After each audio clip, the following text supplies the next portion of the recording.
말세 그리스도의 좌담 기록.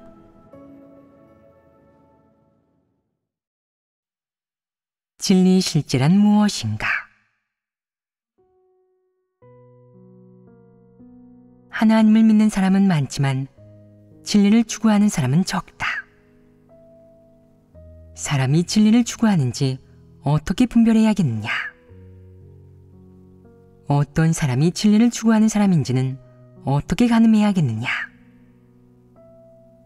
하나님을 7, 8년 동안 믿은 사람이 있다고 하자. 그는 많은 글귀와 도리를 말할 수 있고 입만 열면 영적인 단어를 쏟아내며 게다가 늘 다른 사람을 돕고 겉으로 보기에도 아주 열성적이고 버릴 줄 알며 의욕이 넘치게 본분을 이행한다. 그러나 진리를 얼마나 실행하는지 확인할 수 없고 또 생명 진입에 참된 점을 말하지도 못하고 더군다나 생명 성품의 변화가 보이지 않는다. 그렇다면 그는 진리를 추구하는 사람이 아니라고 확언할 수 있다. 정말로 진리를 사랑하는 사람이라면 일정 기간 체험한 후에 조금이나마 인식을 말할 수 있을 것이고 최소한 몇몇 일에 있어서는 원칙대로 일을 처리할 수 있을 것이다. 또 생명 진입의 체험을 하게 될 것이고 적어도 약간의 행동 변화를 보일 것이다. 진리를 추구하는 사람은 영적 상태가 나날이 좋아지고 하나님에 대한 믿음도 점차 커지며 자신이 표출하는 것이나 폐괴의 성품에 대해서도 얼마간 인식하게 된다. 또한 하나님이 어떻게 사역하여 사람을 구원하는지에 대해서도 직접적인 경험과 참된 깨달음이 있다. 이 모든 것들은 점차 수준이 높아질 것이다. 한 사람에게서 이런 모습이 보인다면 그는 의심할 여지 없이 진리를 추구하는 사람이다. 사람이 처음 하나님을 믿을 때는 열정만 좀 있을 뿐 하나님을 믿는 일에 대해 아무것도 모른다. 그저 좋은 사람이 되고 바른 길을 걷는 것이 하나님을 믿는 것이라고 생각한다. 그러다가 하나님 말씀을 먹고 마시고 설교를 들으면서 다양한 일을 어느 정도 분별할 수 있게 되고 사람은 태괴 성품이 있으니 마땅히 해결하기 위해 진리를 구해야 하고 하나님의 구원을 받아들여야 한다는 것을 인식하게 되고 하나님을 믿는다는 것이 어떤 것인지 이해하게 된다. 하나님의 사역과 사람을 구원하려는 하나님의 뜻을 점차 깨닫게 된다. 이런 것들이 조금씩 누적되면 점차 하나님을 믿는 정상 궤도에 오르게 된다. 진리 실제 측면의 이런 인식과 경험들은 표면적인 의미 혹은 글귀와 도리에 머무르지 않고 조금씩 높아진다. 만약 어떤 사람이 하나님을 오랫동안 믿었는데도 여전히 늘 글귀와 도리를 이야기하고 하나님을 믿는 일에 관한 관용어를 늘 말해 마치 믿음이 깊은 것처럼 보이지만 생명체험과 자신에 대한 인식을 말하지 못한다면 또한 불신파와 악인을 분별할 줄 모르는 등의 문제를 보인다면 이는 그에게 하나님의 사역에 대한 인식이 없다는 의미이다. 이는 하나님을 믿는 동안 진리를 추구하지 않았다고 판단할 수 있는 매우 명확한 표지이다. 리더 일꾼이 진리 실제를 지니고 있는지를 가늠하려면 우선 그의 설교에 참된 간증과 새로운 빛비춤이 있는지 살펴봐야 한다. 어떤 사람을 몇 년 만에 만나서 그의 교제를 들으면 처음에는 신선하게 느껴진다. 이는 그가 설교를 들은 지 얼마 안 돼 새로운 빛비춤을 좀 말할 수 있기 때문이다. 하지만 2, 3일 같이 지내면 과거 작은 체험과 간증, 하나님이 어떻게 그를 구했는지, 하나님이 어떻게 그에게 은혜와 축복을 베풀었는지 등의 소소한 이야기를 다시 하기 시작하는데 일주일도 안 되어 전에 자신이 말한 그 얕은 체험과 인식을 또다시 이야기한다. 이것이 성장한 것이겠느냐? 성장하지 않았음을 한눈에 알 수 있다. 여러 해 동안 하나님을 믿으면서 글귀와 도리를 적잖이 갖추었고 올바른 말도 좀 할 수 있지만 일이 닥치면 여전히 어찌할 바를 모르고 처리하지 못한다. 진리 원칙을 찾지도 사람을 분별하지도 못한다. 이것이 성장한 것이겠느냐? 성장하지 못한 것이다. 여러 해 동안 본분을 이행했는데도 하나님에게 충성심이 있는지 물어보면 그 자신조차도 잘 모른다. 어쨌든 예배 때마다 시간 맞춰 참석하고 본분도 모두 정상적으로 이행하는 것처럼 보인다. 하지만 참된 변화가 있느냐고 물어보면 그 자신도 분명하게 말하지 못한다. 이러면 문제가 있는 것이다. 이는 그가 진리를 깨닫지 못했다는 것을 의미한다. 만약 진리를 깨달았다면 이 문제들을 분명히 알 수 있을 것이다. 어떤 사람은 본분 이행에서 얼마간 성과를 냈는데도 왜 본분을 이행하느냐고 물으면 피조물이라면 당연히 본분을 이행해야 한다고만 말할 뿐 세부적인 내용은 분명히 말하지 못한다. 본분을 이행할 때 실행 원칙이 있는지 물어도 그는 이 또한 판단하지 못한다. 말해보아라. 그의 본분 이행이 합격할 수 있겠느냐? 합격할 수 없습니다. 그러면 성장하지 못한 것이다. 성장하지 못했다면 큰일 아니겠느냐? 그에게 본분을 이행하다가 책망과 훈계가 닥치면 어떻게 대하느냐고 물으면 그는 말씀을 따르고 순종하며 반항하지 않는다고 말한다. 그는 몇 년 전에도 그 원칙을 지니고 있었고 지금도 그 원칙에는 변함이 없다. 어쨌든 하라는 대로만 하는 것이다. 내가 그에게 책망과 훈계를 통해 인식을 좀 얻었느냐고, 자신의 패역한 내적 상태와 폐괴 본성을 발견했느냐고, 자신을 좀 더 깊이 인식하게 되었느냐고 물어도 그는 이런 것들을 전부 알지 못하고 이해하지 못한다.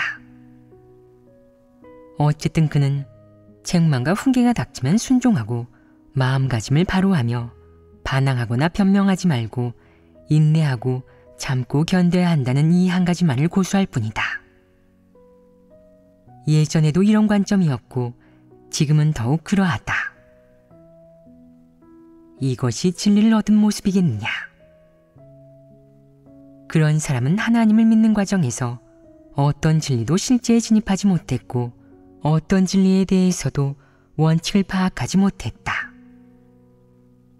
설령 일이 닥치면 진리를 실행하고 진리 원칙을 파악해야 합니다. 이 범위를 벗어나면 안 돼요. 라고 알려준다 해도 일이 닥쳤을 때 여전히 진리 원칙을 구할 줄 모르고 참답게 대하지도 않은 채 얼렁뚱땅 그냥 지나쳐 버리는 것이다. 큰 방향은 지키고 순종하고 말을 따르며 자기가 이행하고 있는 본연의 사역을 무성의하게 대충하지 않고 제대로 하며 교회의 이익을 지킬 수 있는 것 같지만 각 진리의 세부 사항을 이해했겠느냐? 그것을 실행해낼 수 있겠느냐? 이는 각 진리에 대한 참된 인식과 체험이 있는지에 달려있다. 각 진리가 서로 어떤 관계인지 알지 못하고 일이 닥쳤을 때 구체적으로 어느 측면의 진리나 내적 상태와 관련이 있는지, 어느 측면의 성품이 그런 내적 상태를 초래한 것인지 역시 알지 못한다. 또 두 사람이 같은 이야기를 한다고 해도 그들의 본성에 어떤 차이점이 있는지, 어떻게 대해야 하는지도 알지 못한다. 이것이 진리를 깨달은 것이겠느냐? 이는 다 진리를 깨달은 것이 아니다.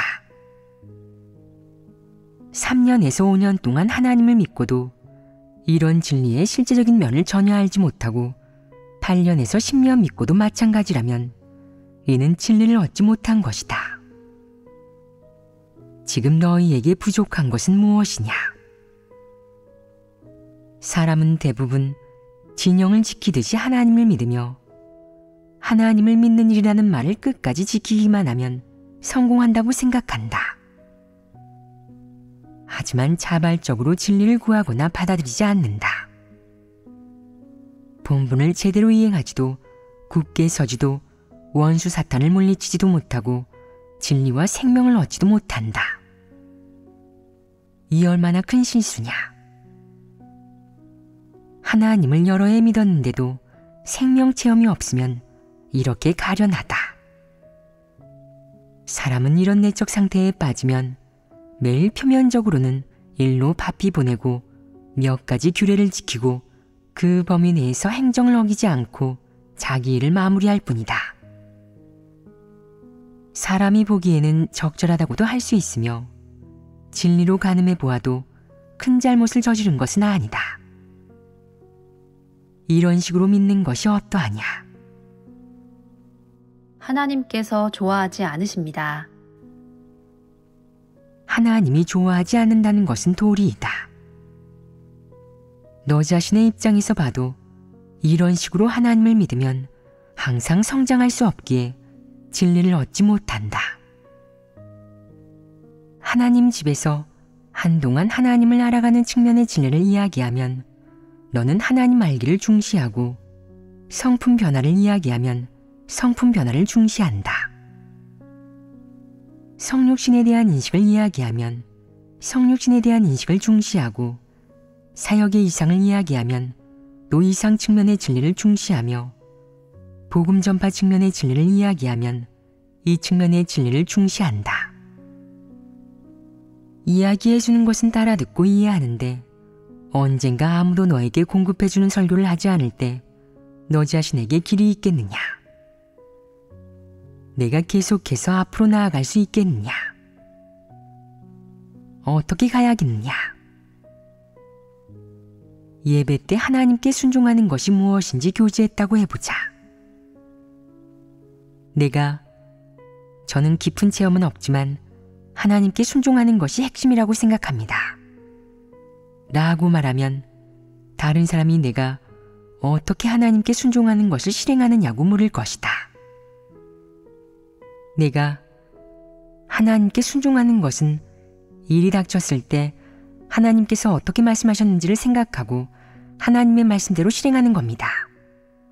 라고 하면 또 일이 닥쳤는데 순종할 수 없을 때나 개인의 이익과 관련이 있을 때는 어떻게 해야 하는지와 같은 세부 사항을 더 교제해 달라고 할 것이다.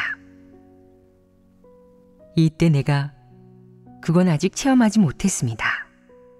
라고 한다면 이는 아직 진입하지 못한 것이다. 얼마 후 하나님 집에서 하나님을 알아가는 측면의 진리에 대해 교제했다. 다른 사람이 하나님에 대한 인식이 성장했는지 물으면 너는 성장했습니다. 저는 하나님을 믿을 때 하나님을 아는 것이 가장 중요하다고 생각합니다. 만약 하나님을 알지 못하면 늘 하나님의 성품을 거스르게 될 것이고 항상 그렇게 한다면 사람은 흑암에 빠져 피상적인 말밖에 할 줄 모르고 어떤 진리도 깨닫지 못할 거예요. 마치 이방인처럼 늘 진리에 어긋나는 일, 하나님을 대적하는 일을 하게 되겠죠. 라고 할 것이다. 그러면 상대는 또 그렇다면 당신은 하나님을 어떻게 인식하고 있나요? 하나님의 사역, 하나님의 주제, 하나님의 인도를 체험하는 매일의 삶 속에서 어떤 것들이 당신에 대한 하나님의 인도인지 인식합니까? 하나님의 주제를 분명히 느낄 수 있나요? 당신은 하나님의 주제를 어떻게 이해하고 있죠? 실생활 속 당신이 느낀 것 중에 하나님의 주제에서 하나님의 어떤 성품을 보았나요? 라고 물을 것이다. 이때 내가 아무 말도 할 수 없다면 이는 체험이 없다는 증거이다. 만약 내가 하나님의 인도라고 느낀 일이 하나 있었어요. 라고 한다면 이는 약간의 느낌이 있는 것일 뿐 하나님에 대한 인식이 있다는 의미는 아니다. 사실 실생활 속의 모든 일은 하나님이 주재하고 안배하고 정한 것이다. 체험이 많아지면 어떤 일이든 간단하지 않음을, 전부 사람이 공과를 배우고 하나님의 주제와 전능을 깨달아 결국에는 하나님의 성품을 알게 하기 위한 것임을 느끼게 될 것이다. 이런 성과에 이르러야 너는 어떻게 순종해야 하나님의 뜻에 맞는지를 알 수 있게 되고 너의 실행은 온전한 길을 찾게 된다. 이 정도까지 체험하면 믿음만 커지는데 그치지 않는다. 가장 중요한 점은 바로 하나님의 성품에 대한 인식이 생겨 어떻게 하나님께 순종해야 하는지 알게 된다는 것이다. 이래야 진리를 얻은 것이다. 어떤 사람들은 진리를 추구할 때 늘 치우친 데가 있다. 항상 자신을 과시하기 위해 영적 도리와 공허한 이론을 늘어놓는 데 중점을 두는 것이다. 이런 식의 추구가 어떠하냐? 너희가 스스로 진리를 추구하는 사람이라고 생각하든 안 하든 지금 가장 중요한 문제는 바로 실제적인 것, 바꿔 말해 실제적인 인식을 얻었는가 하는 점이다. 너희는 얻었느냐? 약간 얻었습니다. 무엇을 얻었느냐? 판단할 수 있느냐? 사람이 어떻게 사탄에게 패배되었는지, 그리고 이 사악한 세상에 대해 약간의 인식과 깨달음을 갖게 되었습니다. 이는 약간의 인식이다. 그렇다면 그런 인식이 실생활 속에서 내 삶의 방향과 인생 목표, 처신의 원칙을 바꿀 수 있겠느냐? 내가 어떤 사람들 속에서 살든 내가 얻은 그 인식이나 내가 깨달은 진리가 너의 삶과 인생 목표에 영향을 미칠 수 있겠느냐? 너를 완벽하게 변화시키지 못한다고 하더라도 적어도 약간의 변화는 보여야 하며 말과 행동에 최소한의 제약은 있어야 한다. 지금 너희 대부분의 분량은 바로 이 정도 수준에 머물러 있지 않느냐? 그렇습니다. 그렇다면 성장이 필요하다. 진리를 너무 얕게 깨달아서는 안 되며 단지 도리만 좀 말할 줄 알고 약간의 제약만 받아서도 안 된다. 반드시 진리를 깨달아야 실행의 길이 생기고 너의 인생 목표를 바꿀 수 있다. 만약 내가 깨달은 진리와 내가 들은 설교를 마음속에 이미 받아들여 너의 삶에 영향을 주고 너의 처신 방향이나 목표, 처신 원칙을 바꿀 수 있다면 약간의 제약만 받는 것보다 더 성과가 좋지 않겠느냐? 지금 너희는 그저 제약을 받고 규례를 지키는 선에 머물러 있는데 이것이 긍정적인 측면에서 실행하고 진입하는 길이겠느냐? 절대 아니다. 만약 계속 제약을 받거나 규례를 지키는 선에 머물러 있다면 어떤 결과를 맞이하겠느냐? 진리 실제에 진입할 수 있겠느냐? 참된 변화가 생길 수 있겠느냐? 또한 제약을 받고 규례를 지킬 때 진리 실행의 성과를 낼 수 있겠느냐? 절대 그럴 수 없다. 그러니 진리를 깨닫는 것에 중점을 두는 것이 가장 중요하다. 제약을 받고 규례를 지키는 것이 진리를 깨달았다는 의미는 아니며 진리를 실행한다는 의미는 더더욱 아니다. 평생 제약을 받고 규례를 지킨다 해도 진리를 깨닫고 실행하는 성과를 낼 수는 없다. 이는 헛수고하는 것이다. 그러니 아무리 고통을 겪으며 제약을 받고 규례를 지켜도 이는 아무 가치도 의미도 없다. 설교를 듣고 진리를 깨달은 후 참된 변화가 좀 생겼느냐? 예를 들어 예전에는 그럴듯한 지식과 이론, 그리고 명리와 지유를 추구했는데 그것은 하나님을 믿는 것이 아닌 종교신앙이었으며 명리와 지위를 추구하는 것은 사악하고 그렇게 살고 처신하면 완전히 마귀로 변해 지옥에 떨어질 것이며 그렇게 사는 것은 너무나 고통스럽다고 느끼는 것 말이다. 너희는 이런 느낌과 인식을 얻었느냐? 내가 절실히 느낀 것은 무엇이냐? 지식, 명리, 지위를 추구하는 것은 너무 피곤한 일이다. 이방인들 사이에서 살아가면 시시비비가 너무 많고 골치 아프고 사는 게 힘들고 고통스럽다고 생각할 것이다. 저는 그렇게 살 수 없어요. 그들처럼 그렇게 살아가면 저도 그들처럼 고통스러워지겠죠. 그들의 생활 방식에서 벗어나야 해요. 라고 할 것이다. 이는 내가 절실히 느낀 것 아니겠느냐. 너는 폐괴된 인간은 진리를 전혀 받아들이지 않으며 다들 암투를 벌이고 서로 속고 속이고 궁지에 빠뜨리고 작은 이익을 위해 피 터지게 싸우고 아무도 인생의 바른 길을 걸을 생각을 하지 않고 수법과 음모를 써서 일을 처리한다는 것을 깊이 깨달았다. 그런 환경에서 살면서 내가 가장 크게 느낀 점은 무엇이냐? 이 세상에 공평과 공의란 없으며 세상은 너무 사악하고 어둡다고, 모두가 마귀처럼 살아가고 있다고 느낀다. 내가 좋은 사람이 되고 싶어도 쉽지 않고 그렇게 될 수 없다고 느낄 것이다. 그런 세상에 적응하려면 너도 반드시 마귀가 되어 마귀처럼 살아야 그물 위에 섞이고 사회의 흐름에 융합할 수 있다. 생계를 위해서, 자신의 밥그릇과 생존을 위해서 그들과 싸우고 마음에도 없는 말과 일을 해야 한다. 매일매일의 삶이 무척이나 피곤하지만 그렇게 살지 않으면 남들에게 배척되어 살 길이 없어진다. 그런 생존 환경 속에서 너는 무엇을 느꼈느냐? 고통, 마음 졸임, 무력감, 인간 세상의 사악함과 잔혹함, 그리고 어둠을 느꼈고 인생의 빛을 볼 수 없었다. 그럼 하나님을 믿고 하나님 말씀 읽기에 집중할 때는 무엇을 느꼈느냐? 마음속으로 진리를 깨달아 역시 하나님을 믿는 것이 좋다고 느끼며 위안을 얻었습니다. 하나님 집에서 살아가며 행복을 느낀다.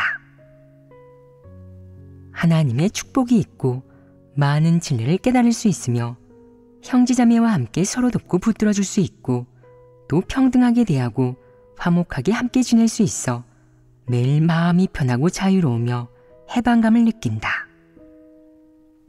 또한 속임수에 넘어갈까봐 걱정할 필요도 없고 더 이상 다른 사람에게 괴롭힘이나 학대를 받지도 않으며 악을 행하는 사람은 점차 드러나고 도태되어 갈수록 줄어든다. 하나님 집에서는 진리가 권세 잡고 하나님이 권세를 잡는다. 하나님의 선민들은 누구나 제약 없이 자유롭게 말을 할 수 있고 선거권을 가지며 악인을 고발할 권리가 있고 진리를 받아들이지 않고 악을 행하는 사람은 전부 점차 제명된다. 하나님 집에는 사람을 괴롭히거나 억압하는 현상이 없다. 무슨 일이 있으면 모두 함께 상의하고 문제가 있으면 리더 일꾼이 진리를 교제해 해결한다. 모두가 조금씩 진리를 깨닫게 되고 불법적인 일들이 점점 줄어들게 된다. 또 하나님의 선민이 모두 진리를 받아들이고 진리에 제약받으며 언행이 조금씩 변화하게 된다. 누군가가 악을 행하면 다들 분명히 파악하고 고발하니 악인이 점차 줄어들게 된다. 지금은 점점 더 하나님 집의 이런 환경이 정말 좋다고 느낄 것이다. 형제자매가 서로 사랑하고 어려움이 있거나 치우친 부분이 있으면 도움을 받을 수 있고 어려움이 있어도 해결되니 말이다. 또 해결할 수 없는 문제는 하나님을 낭망하고 의지하여 하나님 말씀에 따라 해결할 수도 있으니 말이다. 하나님 집에서 살면 행복과 희망을 느낀다. 빛을 볼 수 있고 하나님의 사랑과 구원을 온전히 누릴 수 있다. 이런 환경은 사람의 생명 성장에 매우 도움이 된다. 진리가 있는 교회라는 환경에 살면 점차 진리를 깨달을 수 있으며 마음이 점점 밝아지고 자유를 느끼고 해방감을 얻을 수 있다. 이것이 진리를 깨달아 얻게 되는 성과이다. 사람이 진리를 얻으면 명확히 드러나는 특징이 있는데 다들 비교적 자유롭고 해방되는 것이다. 제약받을 필요 없이 진리가 너의 마음속에서 내 말과 행동에 영향을 주어 내 삶의 방식과 인생 방향을 바꿀 것이다. 내 내면에 하나님을 경외하는 마음이 생기고 하나님을 경외하는 마음이 주도적인 역할을 하면 내가 행하는 일이 예전에 차지하고 제약받으면서 한 일과는 완전히 다른 성질을 갖게 된다. 이런 상황에서 다시 너에게 지위를 주어 남을 괴롭히고 손봐줄 기회와 환경이 있게 된다면 그때도 똑같이 그렇게 하겠느냐? 그러지 않을 것입니다. 왜 그러지 않겠느냐? 남을 괴롭힐 생각이 없는 것이냐? 아니면 남을 괴롭힐 능력이 없는 것이냐? 성품이 변화되었기에 그러지 않는 것입니다. 맞다. 내 내면에 하나님을 경외하는 마음이 생겨 일처리의 원칙과 마지노선이 생겼기 때문이다. 그때는 어떤 시험에 직면하더라도 마음속으로 이렇게 하면 하나님께서 기뻐하시지 않아. 하나님께 죄주는 일을 해서는 안 돼. 라고 말할 수 있다. 내 분량이 자연스럽게 이 수준에 이르렀고 이런 말을 할 수 있게 된 것이다. 너희는 지금 자연스럽게 이 정도 수준까지 이를 수 있느냐? 아직은 그렇게 할 수 없습니다. 이는 진리가 내 내면에서 아직 제 역할을 하지 못하고 있다는 증거이다. 너의 행위를 제약할 뿐 너의 마음은 제약하지 못하고 또 너의 인생 방향, 처신의 원칙, 처신의 목표를 바꾸지는 못한 것이다.